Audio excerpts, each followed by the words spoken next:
What's up, guys? Hope you guys are doing well. So today I'll be talking about a very important concept, and that's the concept of the learning curve process in trading. So there are a lot of examples out there in life. However, when it comes to money, people tend to get more emotional. So I thought I would explain it for y'all so that you guys can have better foresight to make better trading decisions and to not be so hard on yourself. So when you first start out in trading, you're supposed to lose money starting out. It's just the cost of doing business. So maybe in the beginning, you might have a little beginner's luck where a friend who's more experienced tells you to buy into a certain asset. You make a little bit of money and then you get a little confident. But then as reality sets in, maybe you bought in on a bull market, so everything just keeps going up.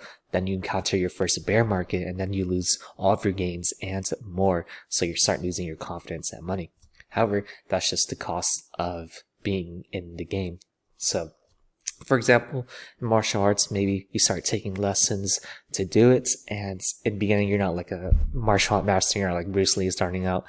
When you start out, you're probably going to get wrecked. You might spar some people, then they might beat you up and stuff. But as you get more experience, you start learning different techniques, you start improving your mindset, you start tweaking your own patterns so that it will bring out your full strengths. You'll be able to do a lot better. Same in trading, right? So maybe in the beginning, you're YOLOing into random stocks that your friends send you, but over time, you start realizing what you're good at. So maybe you're a better swing trader. Maybe you're better with options. Maybe you're better at scalping or long-term investing, picking out the small gems. So if you're able to really capitalize what you're good at, then you'll be able to make the most gains down the road. And it's not a perfect process where you start out losing money, then you go right to gaining money once you get good. It's more of like a kind of like a 5-step process. So in the beginning, you start out, you might get beginner's luck, but then eventually you might lose a lot of money. And then from there, you lose a little bit of money. So maybe from the initially you stop YOLOing into all of the stocks you see, but then you start selectively picking your stocks. So that gets you from the losing a lot of money to losing a little bit of money phase. And then you start breaking even. So maybe you start managing your risk better. You know how to position size better. You know what you're good at. So maybe you're a really good swing trader. So you stop trying to day trade.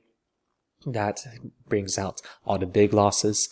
And then from going from break even to making a little bit of money, let's say you start really dialing on your swing trade. You become really good at it. You know how to use higher time frames as opposed to using the shorter time frames. And then from making a little bit of money to making a lot of money, you know how to really manage your risk even better. You know how to selectively play different assets. You know how to play different catalyst events, and you just really bring out who you really are as a trader. So each step on the road takes even greater effort. So the effort it takes from going from losing a lot of money to losing a little money won't take as much effort as it will from losing a little bit of money to breaking even. And that's just the process. It just takes a lot more effort, a lot more time to break through each of these 5 stages. And that's why it's important to not see profit as progress. So going from losing a lot of money to going to losing a little bit of money, that's still losing money. However, that's very big process or very big progress. So that's why most people don't really understand this, and that leads to them losing money in the long term, and they never learn. So for example, if you're trying to ride a bike, maybe you're trying to teach a kid or something, they might fall like the first 50 times they ride a bike, and then they might fall the next 30 times they might ride a bike. So I mean, unless you're a really douchey person, mean person or something, you probably wouldn't yell at them for doing that. You'd probably tell them, oh, that's very good progress. You went from falling down 50 times the first time you rode a bike to now falling 30 times, and then the next time fall 10 times. That's progress. That's the same thing as trading. So maybe in the beginning you usually lose like 20, 30% of your accounts every other week. And then Nah, you're losing a little bit of money. You start losing only 5 or 10%. That's very big progress. And you start breaking even. You don't lose any money at all. So that's very big progress. So see your progress as just for yourself, not for making money. So ignore the comment section, ignore these people telling their profits as they're usually bullshitting you. So there will be a very small set of people who can kind of skip this progress. Maybe they're very disciplined, extremely focused. Maybe they had knowledge in finances or very similar backgrounds growing up. Maybe their dad was like a hedge fund manager or something like that.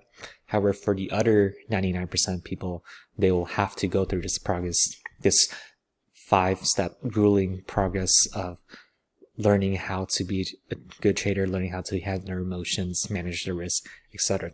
And it's necessary, that's why 95% of people don't make money trading, because that's just all part of the game, It's a very tempting game. Like, you can have anyone in the world can have access to the trading market.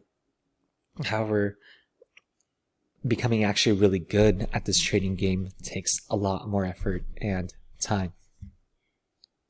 So to keep things in perspective, the best traders at the best hedge funds institutions. So for people not familiar, these are people whose main career is to be a trader.